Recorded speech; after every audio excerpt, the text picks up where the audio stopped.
Molly Rutter's rise and fall. The TikTok scandal nobody saw coming. This is Molly Rutter, the dating TikToker who gave her boyfriend the permission to sleep with another woman while they were still dating, only for him to break up with her and marry his new girlfriend within a few months. I'm sorry for the pain you have witnessed in your life that has led you to assume connection from people of different backgrounds is born out of the need to use and abuse each other for personal gain. I'm also sorry for the hurt you have experienced in your life that has damaged you from seeing true, genuine, and kind love when it is right in front of you. That aged well, didn't it? Known for her cringeworthy dating experiences. Saying, it was a mutually respected decision. The woman that I was okay with him spending the night with, he ended up breaking up with me and marrying her. Today, when I got that memory, I was feeling very nostalgic about my relationship. Molly Rutter built her brand on being the voice for modern dating struggles. So, Dangly Earrings called me today. We've never spoken on the phone before. And he called to end things with me. But recently, Molly has become the face of everything she claims to stand against.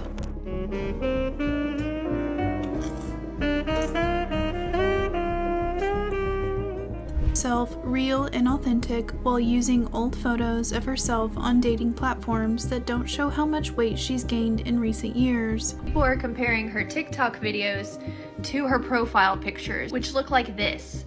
I get. Or misleading content like when she posted a video that made fans assume she'd been assaulted. It's because of the people that I love who have lent me money. I'm going through a difficult transition. And a tone-deaf approach to serious issues, among others. All the time, I'm really trying to cope with my own anxiety. I'm also really trying to cope with the reality that I don't have any control over what happens with this app. And so, yeah, I've not been my best self, and this time of year is always hard for me. Molly's downfall didn't just start with her questionable dating content. Like Danielle Walter, another creator infamous for messy oversharing and controversial takes. Well, I'm here again, going on a first date. Sour.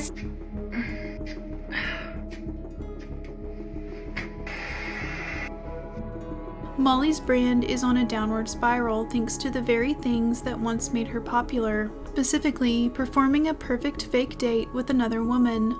Many fans were quick to accuse her of queerbaiting. Does Molly enjoy destroying her own life, or is this the start of a desperate rebrand gone wrong? That I was exploiting something as serious as domestic violence for clickbait. Now, I have seen other creators cover Molly on YouTube, but this video will reveal a darker side of Molly that no one has covered yet.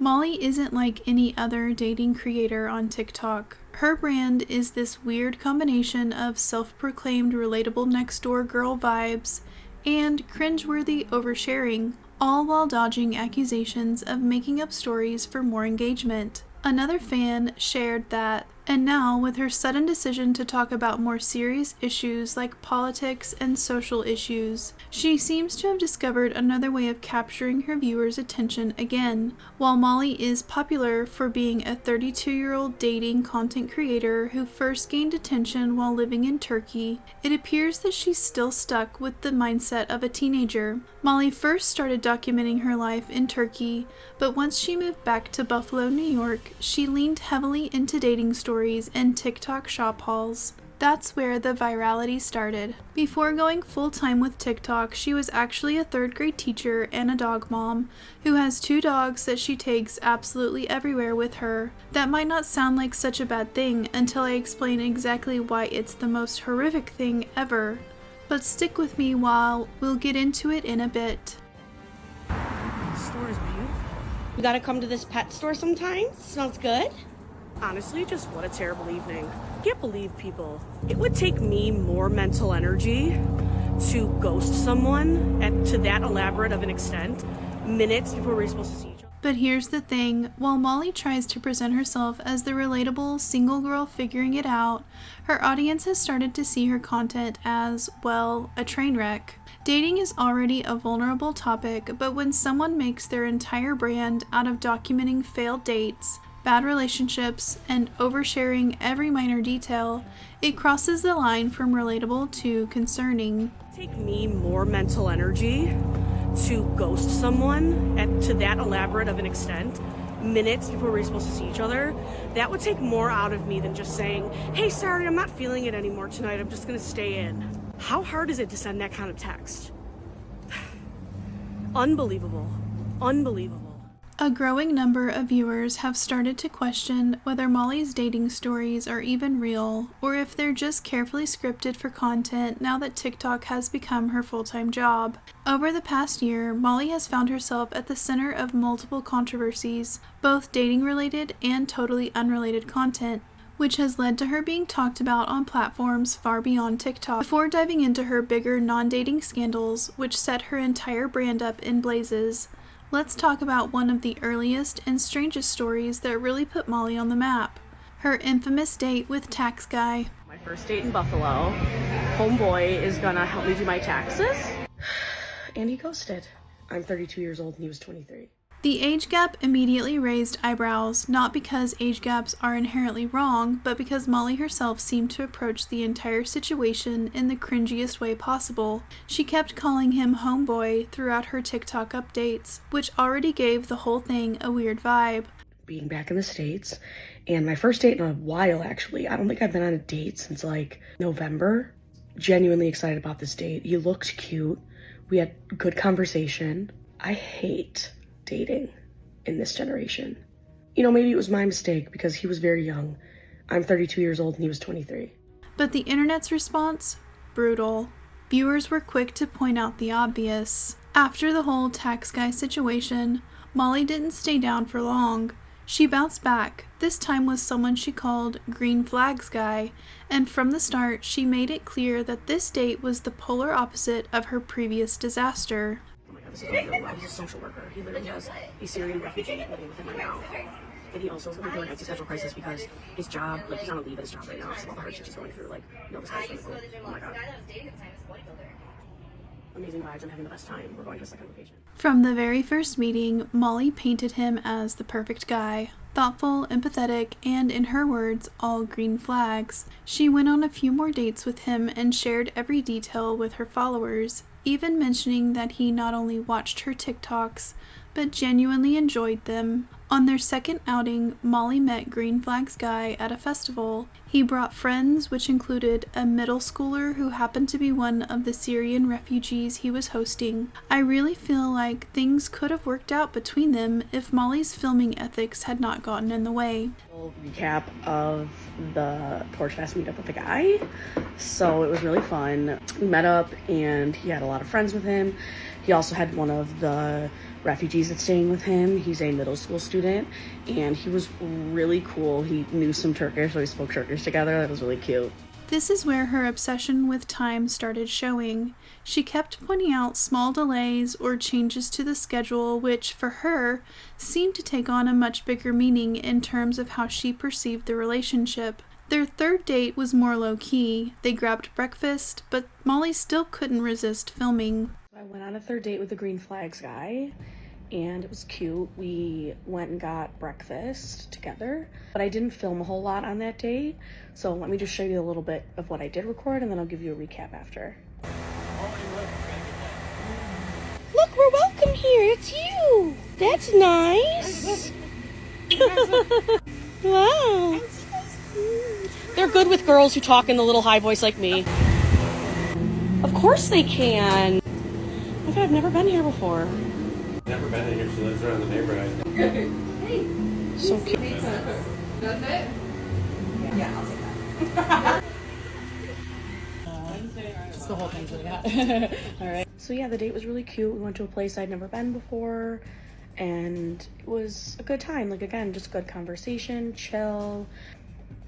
I'm trying to think of other, like, big important things to say. We also aren't going to be able to see each other for a bit because he's going on a week-long trip. So we said goodbye during that, and it was cute because he was like, text me, and I was like, no, I'm not going to text you while you're on your trip. Enjoy your time, disconnect from your phone, do what you got to do. And I was like, I don't want to bother you or disturb you when you're doing that. And he's like, no, please disturb me. Like, he just showed a lot of interest in me continuing to text him even while he's away, which I thought was cute. But also I know that I'm not gonna push him or text him very much while he's away. Just maybe like a few check-ins or something. And then we had just like a sweet little kiss goodbye, and that was that. So probably won't be seeing him again for like a week or so, but still, green flags going on. At this point, though, cracks were starting to show. Green Flags guy had begun feeling uneasy about the amount of exposure he was getting from Molly's content. So here's an update about the Green Flags guy. We texted a little bit here and there throughout the trip, and that was it. That was all I expected, and that was all we did.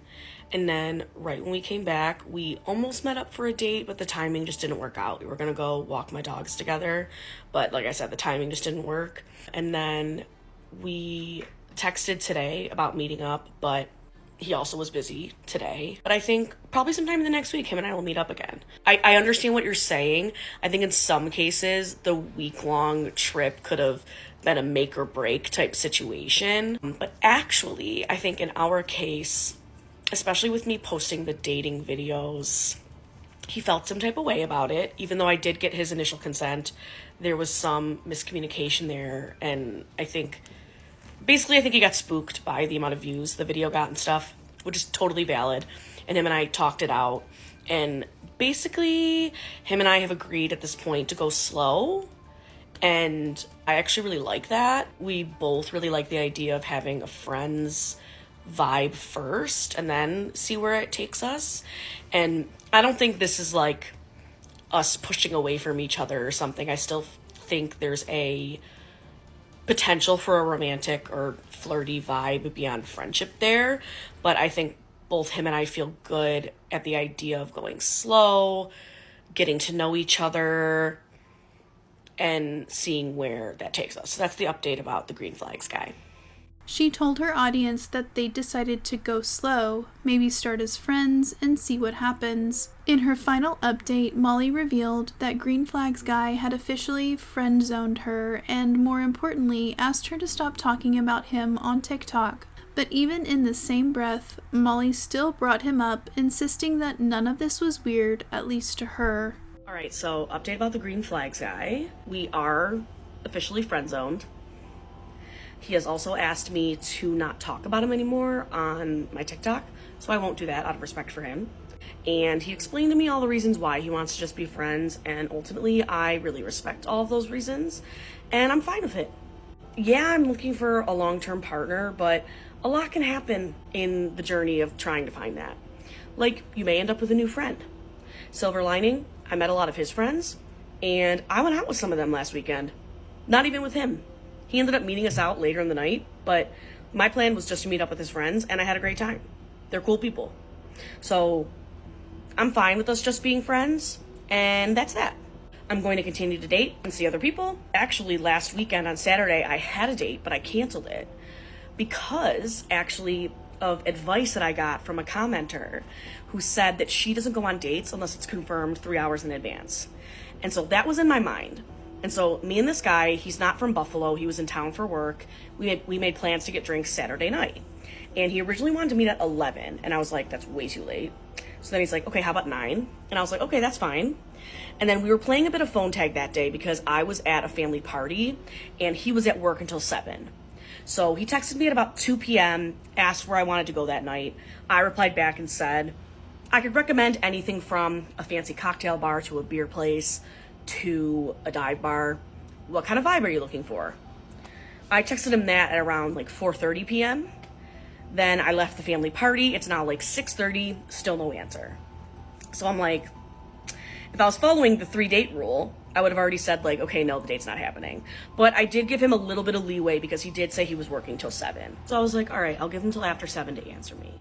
However, many viewers felt this was crossing a line. The guy had made it clear he didn't want to be part of her public narrative, yet Molly couldn't resist bringing him back into her content. Not long after the Green Flags guy saga ended, Molly shifted her attention to another man, who her audience now knows as Dangly Earrings.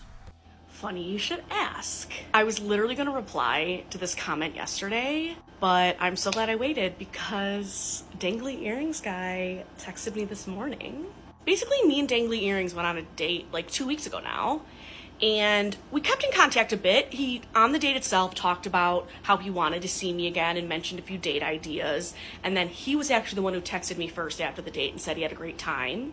On their very first date, Molly couldn't resist filming snippets of the outing. While he was away for a moment, she recorded her initial thoughts about him, sharing her impressions with her followers. Afterward, she posted her usual post-date breakdown. She initially claimed she wanted to keep certain details about him private, but ironically, she still revealed information that felt a little too personal to be putting online, especially about someone she barely knew. In her next update about him, Molly explained that they were planning a 2-activity date, both outdoors, and this is when she casually mentioned that he's 24 years old. She described how he texted her with 2 ideas.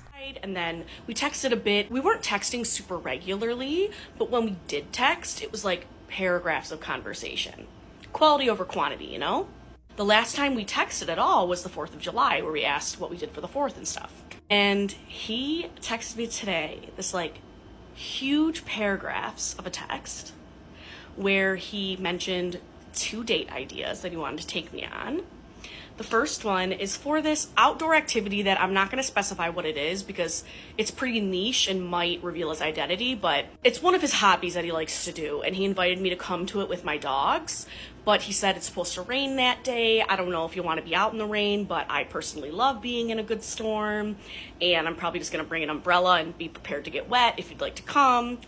And you could bring the dogs if you want. A lot of other people bring dogs there, but just so you know, other people. Things took a turn in her next update, though. Molly got upset when Dangly Earrings canceled one of their plans due to the weather. Honestly, it made sense it was an outdoor activity and bad weather would have ruined the whole experience, but she did not take it well. That single cancellation completely derailed her mood. She admitted it ruined her entire day, to the point where she didn't even want to go see her sisters or her friend's brand new puppy. Instead, she said she needed to have a self-care day because of how disappointed she was. Woke up to this text from Dangly Earrings. I'm so disappointed.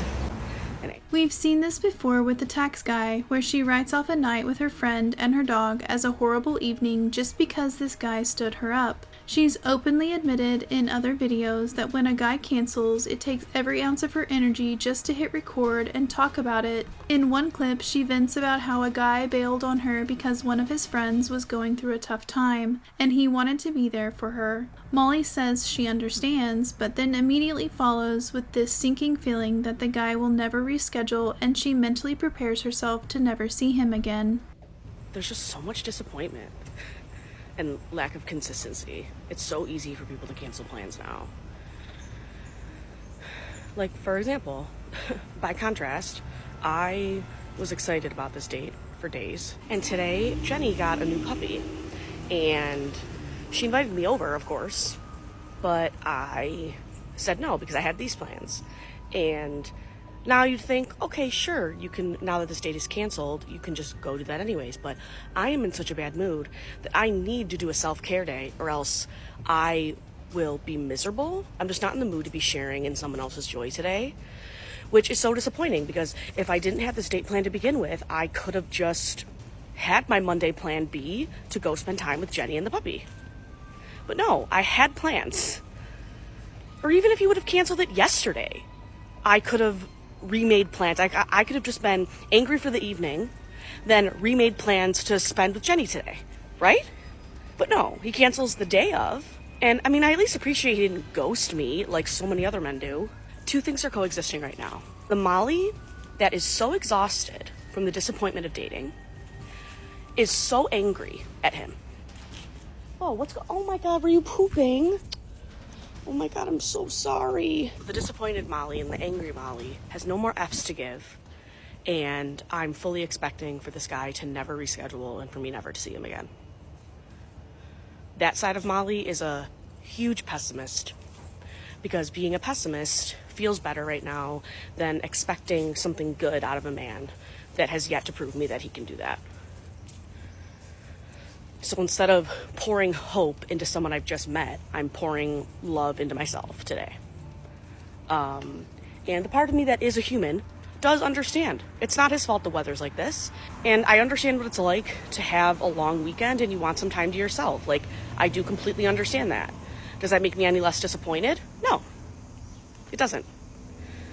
Does part of me wish that he would push through feeling tired just because of how badly he wants to see me? Yeah. But does part of me think that that's a bit delulu considering I only met this man once? Also, yeah. All of these things are coexisting and all of it's a mess and I'm annoyed, and I just placed an Instacart order for a lot of self-care things, candles, comfort snacks, so it's going to be a me day. In another update, she sarcastically celebrates that both of her weekend dates have already fallen through. She complains that one guy stopped replying altogether, and the other is being vague about whether he's up for their plans. What's interesting is that while Molly insists that men aren't the center of her life, her content often tells a different story. This is also a comment I get very often. Newsflash. Men are not the center of my life. They're not.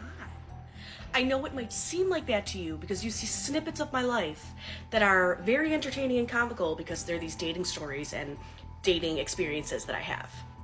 But if you notice, do I post a dating video every single day?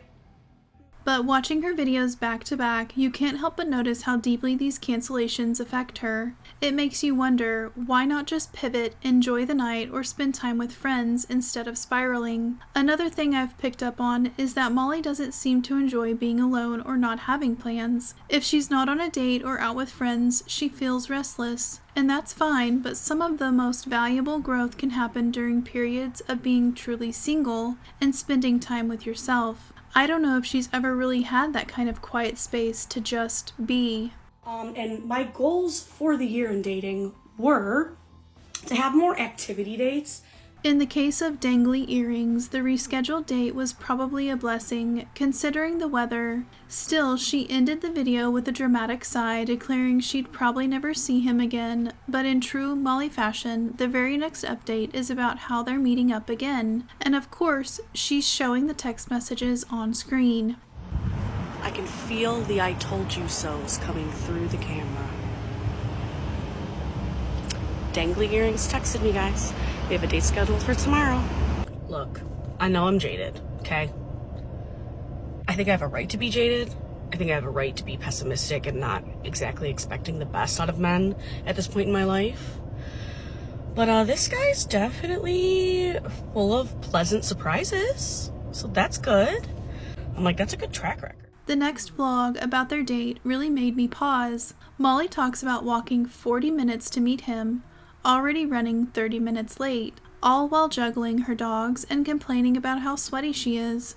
She admits the reason she was late was because she burned her first bagel and had to make another. All right, let's go to this date, shall we? I'm not gonna lie.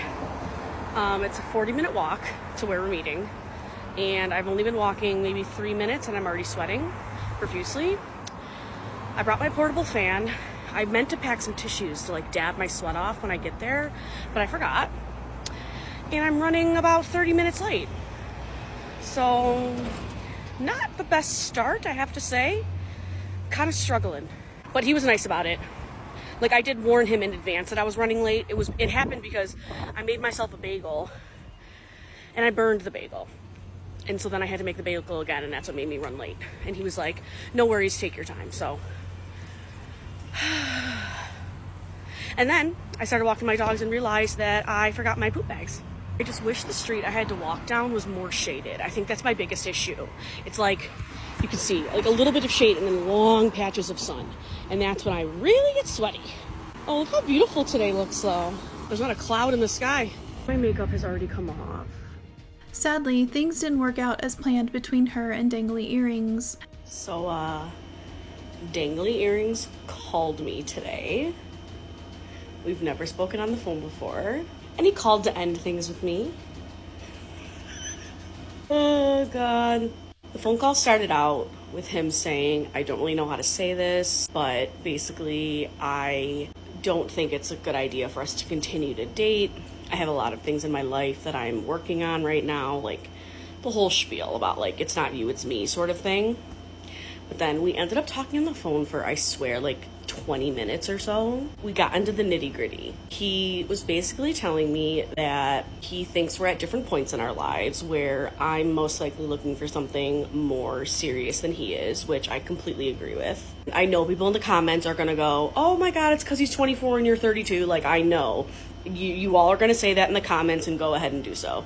He did admit to being intimidated by me, which I thought was very honest. He's like, with all of your traveling and all the things you've accomplished, I just think there's a lot I want to do in my life, and it might seem really selfish, but I just wanted. And just when you think her dating chronicles couldn't get more chaotic, she introduces the final guy we'll talk about here, an international student from India studying artificial intelligence at the University of Buffalo. At first, she's absolutely smitten. First date in like a month.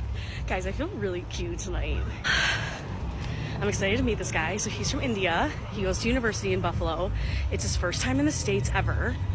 And he's studying AI. How cool is that? So maybe he's a smarty patootie. We spoke on the phone before we met, and we had a cute conversation. He sounds really cute on the phone. He was actually the one who initiated speaking on the phone. He said he wanted to do it to get a vibe check. And so I asked him on the phone, I was like, did I pass the vibe check? And he's like, oh my god, definitely. And he's like, did I pass it? And I was like, yeah. But almost immediately after the date, she films herself saying things went terribly wrong and promises to explain later, and explains she does over 2 long, detailed videos the next day. In short, the date took a bad turn during a kiss at the bar. Really sweet, and I was loving it. And then, mid-kiss, he grabs me. Oh, I didn't realize that we're triggering a trauma response out of me tonight. Ooh, that's fun. That's plot twist I didn't see coming. Ooh, yay. Awesome. There's some good old-fashioned trauma response, Bo, on a date. It's what we love. We love that. And so I was really honest with him about how inappropriate that was, considering we were in a public space. And then he was extremely apologetic. Like, this guy was mortified, honestly. He proceeds to tell me about how the most recent girl he went out with is from Spain, and how when they were making out, she said to him, why aren't you touching my... She says the guy was horrified and extremely apologetic, explaining that he thought this was normal because a previous girl he dated encouraged it. To tell me about how the most recent girl he went out with is from Spain, and how when they were making out, she said to him, why aren't you touching my... And so I guess homeboy interpreted that as that's what every girl wants to do when you're making out with her in public.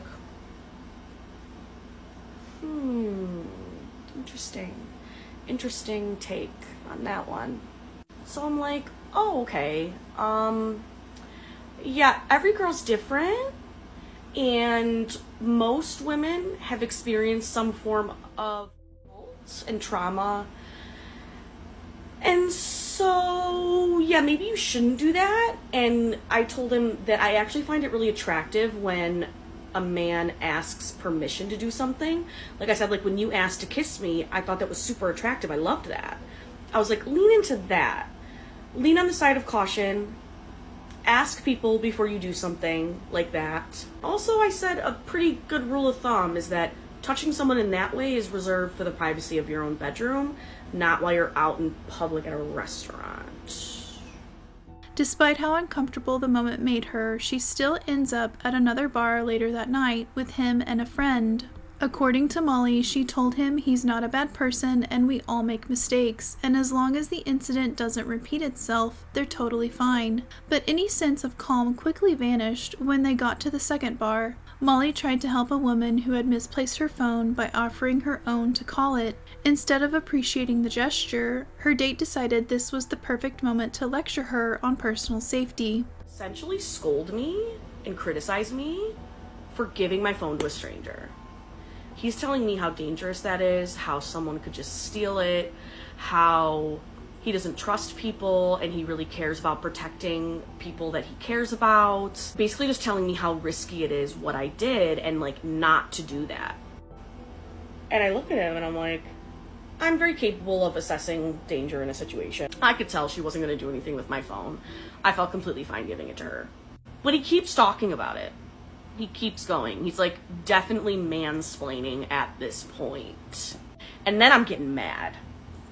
Because I'm like, you're not respecting my ability as an adult human being to make my own decisions about my own safety. And my friend, God bless her, she was even saying to him, again, showing understanding and empathy.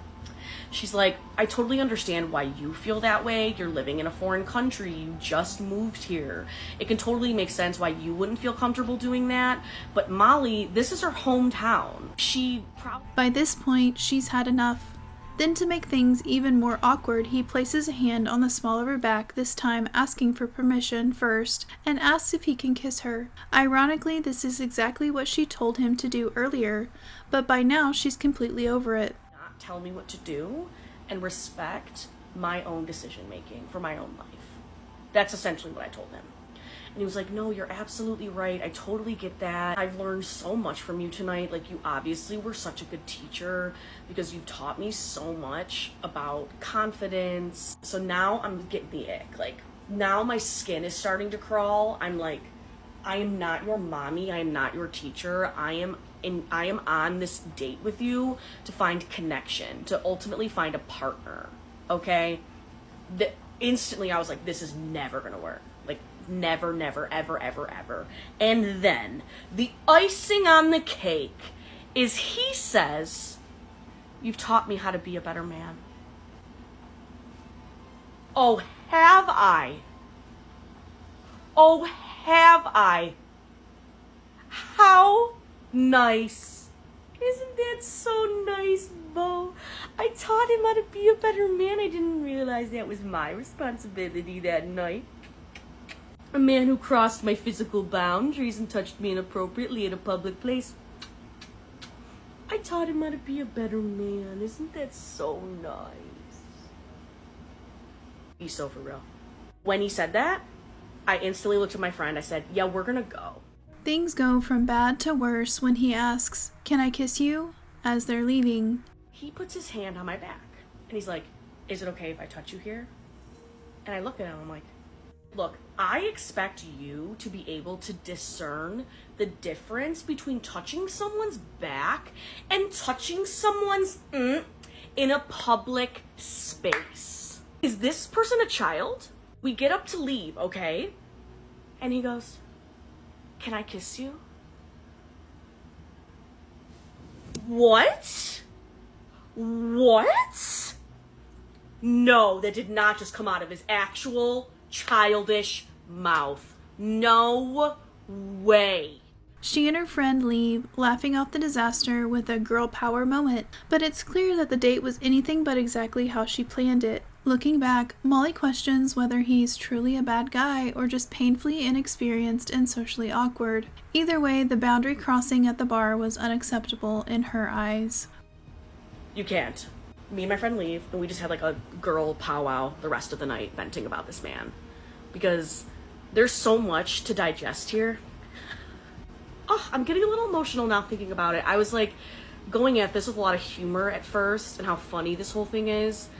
But actually, it's just so upsetting that a man does something inappropriate, clearly socially inept, okay? He's clearly socially inept, incapable of gauging what is right and wrong on his own without the direct instruction of a woman. He hides behind the fact that he's this logical person and takes things literally, where he asked me, is it okay if I do this? Is it okay if I do that? How unattractive is that? Like, you took my advice to, like, ask permission to do something as you literally asking me, can I touch you here? Can I touch you there? I am so grateful that I never saw this man in the privacy of, like, a home. Can you imagine if things progressed? The inappropriate things he would be capable of doing, the lack of awareness of what's appropriate and what's not. Ultimately, because I'm so empathetic as a person, I was able to completely understand where he was coming from this entire evening. And I'm still able to say that I know he's not a bad guy or a bad person. But ultimately, it is not my responsibility to teach him what he needs to be taught. One big issue people have with Molly's content is how often she puts blame on the men she dates while avoiding self-reflection. She doesn't seem to consider how her own behavior, like filming dates without fully explaining it or sharing screenshots of texts, might be off-putting or even scaring these guys away. Imagine being on a first date and realizing your every move might end up dissected on TikTok. I'm so frustrated with dating at this point. Like, there's just so much disappointment and lack of consistency. It's so easy for people to cancel plans now. To be clear, this isn't about excusing the bad behavior from some of these men. It's about balance. Molly has every right to call out inappropriate actions or clear deal breakers, but sometimes she nitpicks or overanalyzes things that happen early on during the very stage where both people are still figuring each other out. You know what I'm so sick of? Men not being able to have reciprocal conversations in person and via text. I was just texting this guy. I was like, how's your week been going so far? He's like, it's been a long day, looking forward to relaxing.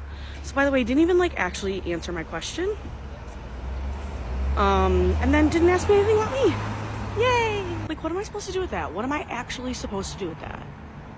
And this is one of the guys I'm going on a date with this weekend, so I'm actually really excited to meet him, but this is making me not excited. And I know it's something really small, but actually it's not, because it's something that I experience all the time. And I just don't think it's that hard to have a basic conversation where someone asks you a question and you answer it. And then you also follow up with a question about them. I don't understand why that is so much to ask these days. And you want to know something crazy, not dating related at all? There's also this subtle expectation in her tone, especially with things like the tax date, where it feels like she's putting a lot of weight on men to fix certain aspects of her life. It's one thing to look for a supportive partner, it's another to unintentionally frame them as solutions to your problems before the relationship has even started. Wait, let me get this straight. You decided to go on a first date with a 23-year-old. A 23-year-old as a 32-year-old and decided to do your taxes. Desperado. I'm sorry. I have to be blunt here. On top of all this, she rarely takes accountability. Viewers often leave thoughtful comments suggesting she reconsider how she approaches dating, especially when she's going out with guys who are much younger, 23 or 24 years old, who, unsurprisingly, act like 23 or 24-year-olds. At 32, it's odd to be shocked by that. One of Molly's biggest controversies revolves around her ex-boyfriend from Turkey. She lived there for over a year, dating him seriously, even thinking they'd get married. After their breakup and her move back to Buffalo, she continued bringing him up in videos despite him now being married. In one TikTok, she admitted to doing something toxic. When a TikTok memory of them popped up, she couldn't resist stalking his Instagram. Oh, I did something really toxic. You know how on TikTok, it shows you, on this day, it shows you little memories of your previous TikToks. Well, one of my memories was a video of me and my ex-boyfriend. For those who don't know this already, I dated a Turkish guy for a year and a half when I was in Turkey. It was really serious. She even posted old montages of their relationship, talking about how much she missed that life. This behavior rubbed people the wrong way, not just because of the lingering attachment, but also because of how she referred to him publicly as her Turkish boyfriend, which some viewers felt came across as fetishizing rather than simply acknowledging who he was. Honestly thought I was going to marry this guy. I loved him. I shared a lot of videos of me and him on my TikTok. And for one period of our relationship, we had an open relationship. And during that time, the woman that I allowed, not like you need permission, but you know what I'm saying? It was a mutually respected decision. The woman that I was okay with him spending the night with, he ended up breaking up with me and marrying her. Today, when I got that memory, I was feeling very nostalgic about my relationship because, to be honest, I look back on that relationship fondly despite how it ended. And these videos that come up made me feel really good because even though this relationship ended, it was a very positive experience in my life. Another controversy came up when someone found Molly's Hinge profile and posted screenshots of it on Reddit. People claimed her photos didn't look like her current TikTok appearance, saying she looked thinner or younger in them. She admitted her body has changed, but defended her photos as authentic moments when she felt happy and confident. She also went so far as to call Reddit commenters faceless, nameless people, saying she'd rather be accused of using old photos than spend her time picking apart someone else's appearance online. Can I be honest and vulnerable with you about something? Because that's what I like to do on here. I've been thinking about how much I would love to get on the dating apps and match with people and schedule dates, but I no longer feel safe doing so. And that's because of the faceless, nameless people on Reddit. The people who screenshotted my dating profile and felt that it was a good use of their time to compare my appearance in photos to my appearance in TikTok videos and accused me of being a catfish. Because of you, I no longer feel safe on the dating apps. And I know what some of the haters are going to be thinking. They're going to be thinking, yeah, but technically a dating profile is public. And you have a public TikTok account where you talk about dating. Yeah, I do. But this is an issue of consent. Because me making this video and posting it on a public platform on TikTok, that's me giving consent to receiving comments, right? Now, that doesn't even necessarily mean I want comments criticizing my appearance, right? But at least you can argue that I have my comments turned on, and that then opens up to commentary, right? But in no way, shape, or form did I ever consent to my dating profile to be viewed by thousands of people and picked apart and ridiculed. I didn't consent to that. What really frustrates people about Molly Rutter is how she responds to criticism. It's always the same tired deflection. We're all just unemployed haters in our mom's basements. But here's the thing, most of us are fully employed, doing quite well for ourselves, and living independently. Many of us make more money than she does, own homes, have stable careers, and manage to go on actual second dates. Imagine that. It's laughable that someone who seems to project so much onto others can't see how ridiculous it is to call others unemployed when she herself appears to be the one struggling in that department. He is adorable. Like, absolutely adorable. Like, I want to squeeze him. He's so cute. He's definitely, like, shy and nervous, which is actually really endearing. Big fan, big fan. Vibes are so good. We already talked about meeting up for another date. I'm a little bummed he doesn't want to go to a second location with me, but he does have classes in the morning, so I don't fully blame him. So I think after this, to celebrate a good date, I'm going to go meet up with my friend. This date ended terribly. I'll tell you all about it tomorrow. It was so bad in the end. It's the irony that really gets people. Influencers like her love to throw the term fat phobia around anytime they're criticized, but no one has ever attacked her for her weight. The issue is that she looks significantly different from her dating profile pictures. When people point that out, she pivots and blames her haters for being shallow or fat phobic. Damned if I ever go on a date with someone who sees a few photos where I'm thinner and then sees me in person and thinks, oh my God, she's a catfish. I never want to date her again. Oh my God, if I ever encounter someone like that, please, I hope they run for the hills. And who knows, maybe I already have encountered people like that.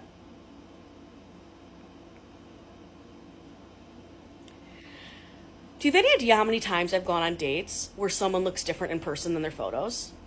This happens all the time. I've said this before. So often, men look so much better in person than they do in their photos.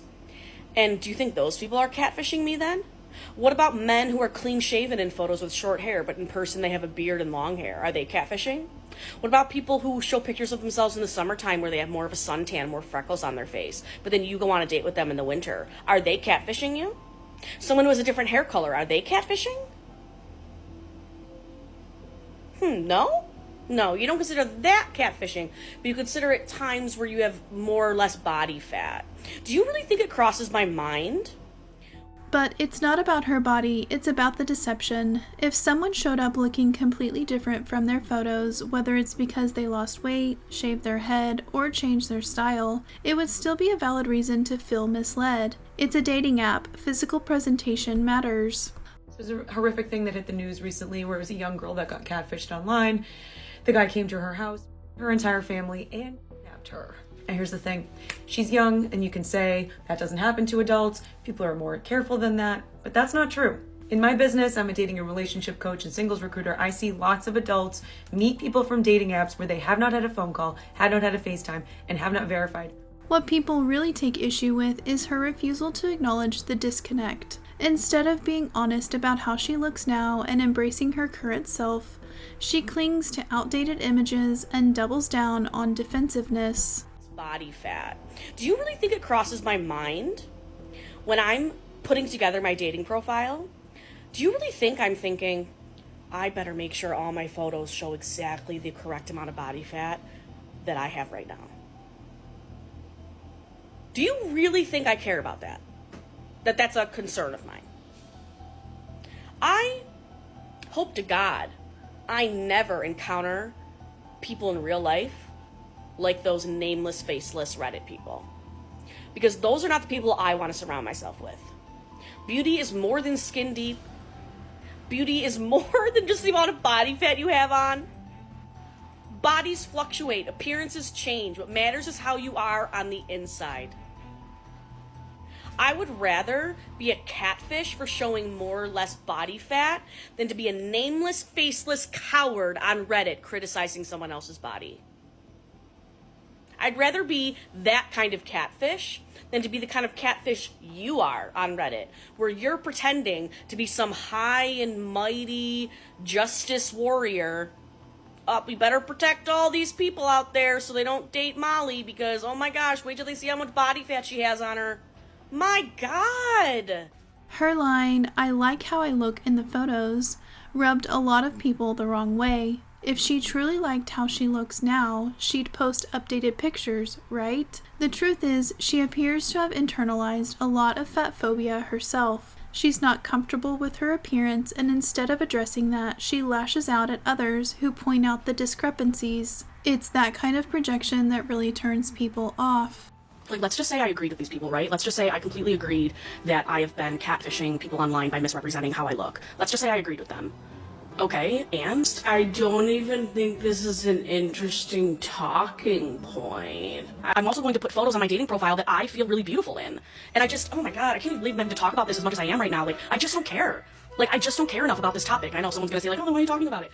She acts like she's being attacked for being fat, when in reality, people are frustrated with her behavior, not her body. And ironically, many of the people calling her out are fat themselves and see right through the facade. They know the difference between valid criticism and body shaming, and what Molly is doing isn't self-love. It's a toxic mixture of insecurity, manipulation, and attention seeking.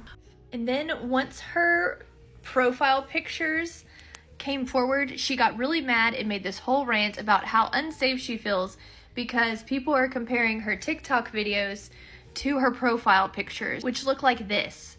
I get, like, you want to put your best foot forward on dating apps, but these are pictures from years ago, and then every date that she goes on, she then either gets ghosted or the guy is just super, like, giving her the cold shoulder, and then she complains about it, and now that everyone knows that her profile pictures don't line up, they're calling her out on it. And by calling her out, honestly, a lot of her fans are still very supportive, and they're just trying to say, hey, you need to update your app pictures, to which she responds, the only person who needs to be concerned about this is me and my date.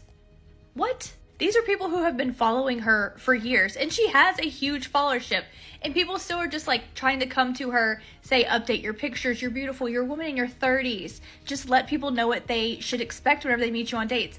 One of the most serious controversies Molly has faced came after the last election. Molly re-emerged online with a dramatic tone shift. She declared that making her usual dating content or pushing TikTok shop products suddenly felt trivial. Alright, do you want an update on how I'm feeling, how I'm doing, and what I'm doing? So, I would first and foremost say that pretty much my entire waking hours right now, with the exception of when I know I need to drink water and consume food and take my dogs out, I've been obsessively consuming content related to this election and the state of our country right now. I've never felt as though my TikTok shop videos and my dating updates and my day in the life vlogs, I've never in my life felt like that type of content was more trivial than I do right now. To be fair, I get it. The political climate was and still is messy. I also think women's perspectives on dating, especially women who date men, are shifting because of all of this. Dating and sex have always been political in some way, but now it feels even more front and center. From there, Molly announced that she was going to pivot her content to be less fluff, more educational and political, launching what she dubbed Molly Gets Political. She hyped it up like this. My brain is spinning with ideas and plans to use my platform for educational purposes. I've decided that I'm for sure going to start doing a Molly Gets Political series on here, where I share resources, organizations I'm getting involved with, ways I'm advocating, things I'm doing to learn and educate and gain more knowledge myself. Some plans that I have currently in my mind. She even outlined her new plans with almost obsessive detail. Paid next week, I'm going to buy many Plan Bs. Also, next week I'm planning to go to my local library. I'm going to check out books so that I can learn more about the real history behind the United States of America. I'm going to read more books about how our government works and is run. I want to learn a lot more about economics. I also want to consume literature that's written by marginalized groups. I'm specifically thinking in my head Black women. I'm also thinking about Black women in terms of consumer items that I promote on my TikTok. These are just things that are spinning around in my head that I know I'm personally going to do to take action, because the biggest thing in my mind that I'm trying to do is focus on what I can control. And I feel pretty empowered knowing that I can control new information and knowledge, and I know that no matter what happens. Many Black women jumped into her comments to call out how much privilege it takes to reach your early 30s and only now start caring about these issues. And honestly, the timing and her tone made it come off as shallow, like she was performing social consciousness because it was trending. And I've also never felt more of a desire to not post that kind of content and to instead focus on the reality of the country that I'm currently living in. And the fact of the matter, things only got worse when Molly started video replying to these comments, many of which were from Black women who were rightfully skeptical. One commenter wrote, "It's interesting that you didn't feel this way when Democrats were actively funding a genocide the last year." Her response, Just because I have not ever posted anything political prior to right now does not mean I didn't hold very strong political beliefs, including what you mentioned here in this comment. My biggest criticism of Kamala Harris was her stance on the genocide in Gaza. The way she talked about it, the way she didn't answer questions about it, that was my biggest criticism of her. Ultimately, I voted for her because she wasn't a convicted felon. She had actual economic and otherwise policy that would protect my right as a woman, that I believe would be overall better for our country. So she was the lesser of two evils. Just because I supported a candidate doesn't mean I supported a genocide. I think you can support a candidate but also be critical of specific stances that they have. So that was my biggest criticism of Kamala Harris. I also, you know, a big difference between her and Trump was that she at least said that she called for a ceasefire, that she wanted a ceasefire. Trump has never said that. So, again, I don't think I don't support her stance and the way she would speak about the genocide in Gaza. But that's ultimately why I chose her. And again, to your point, I have never talked about anything political online before, and that is changing now. I have decided to change that now. The next comment said, "If your content is monetized, which I imagine it is, you will quite literally be profiting off the trauma of marginalized communities." She replied, Okay, so I sincerely wonder, what is the answer to that? That's like saying someone like Drew Afwalo, who has this platform that supports marginalized community and women and empowers them, that's like saying every dollar that she's made off of her platform is wrong? Someone like Dean Withers, who has millions of followers and every single day goes live to debate people with really bigoted and misogynistic and sexist and homophobic and racist beliefs. He debates them every single day, and it has this platform entirely based on educating and advocating for good.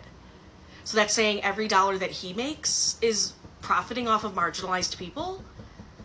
Like, I just don't know, like, what's the answer to this? Like, I have a platform already. I have hundreds of thousands of followers, and I am going to use that platform for good. And yes, that will mean that I'll make money off the TikTok Creator Fund. That means that if I continue to post products that I want to promote or advertise, or if I get brand deals, that yes, I will make money off of that. I don't understand what the argument is here. I really don't. Then she goes on to say this to another comment, replying, "So if we were to continue with that logic and that line of thinking, then that would mean that, for example, right now, with how women in many states in the US have lost their right to unrestricted abortions, then that would also mean that, since this doesn't affect men, that would mean that men should not at all be doing anything in their spheres of influence to advocate. That would also mean people in the LGBTQ plus community, people who are straight, that means they should not be advocating for those people. That would mean people who are not trans should not be advocating for trans people." I understand how it comes across. I understand that since I didn't previously use my platform to talk about these things, that it makes it seem disingenuous. It makes it seem like I'm just doing it now because it affects me, that I'm just doing it now to make money. And like I said before, I completely understand where you're coming from for that. It's okay if you don't believe me, but I know in my soul and my heart that I am doing this for genuine reasons, to genuinely do good. And maybe I'll prove that to you over time, or maybe I won't.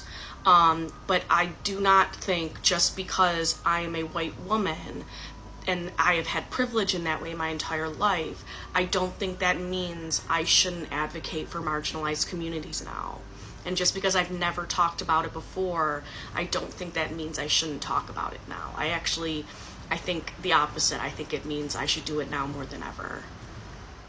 Sadly, Molly's lighthearted approach to the whole thing only served to make things worse, as she faced even more backlash from fans and haters alike. Now everyone is just watching her to see how it all ends. Lucky enough, she seems to have picked herself right up and found her true calling. But let's hope that her new niche doesn't crash and send her into a downward spiral. In the end, Molly Rutter's story isn't just about dating mishaps or viral TikTok moments. It's about how someone can build an entire persona on calling out others while refusing to reflect on their own flaws. It's not just a little hypocritical, it's almost comedic how blind she can be to her own behavior. Like, seriously, the catfishing thing, I still genuinely do not understand why people find that to be such a big deal.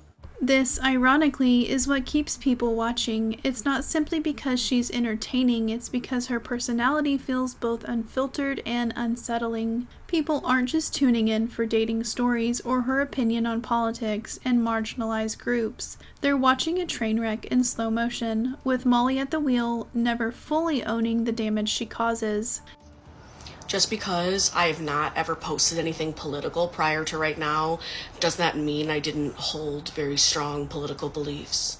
Does she truly not see how contradictory she's being, or is she fully aware and playing into it for engagement? Is this about genuine storytelling, or is it just another bid for validation no matter how messy it looks? What I'm really sick and tired of hearing is that anytime a creator responds to some sort of criticism they're receiving, if they don't respond in a way that is like gentle and kind and with grace, that other people attack them as being rude or combative or being unable to take constructive criticism. Because I don't think it's a natural human experience to receive thousands of comments on a regular basis from people who are insulting you. Ultimately, Molly's saga feels like a cautionary tale about what happens when someone lives too much of their life online, blurring the lines between vulnerability and performance. While some viewers sympathize with her and others mock her, one thing is certain: she knows how to keep people watching, even if it's for all the wrong reasons. I'm going on a date, people. I am going on a date. This is my first date in like a month.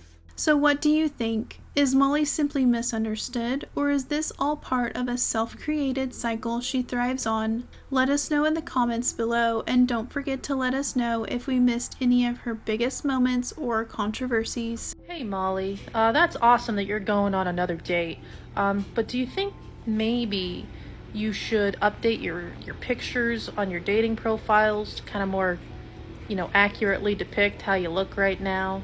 Excuse you, that is between me and the man that I am catfishing. So rude.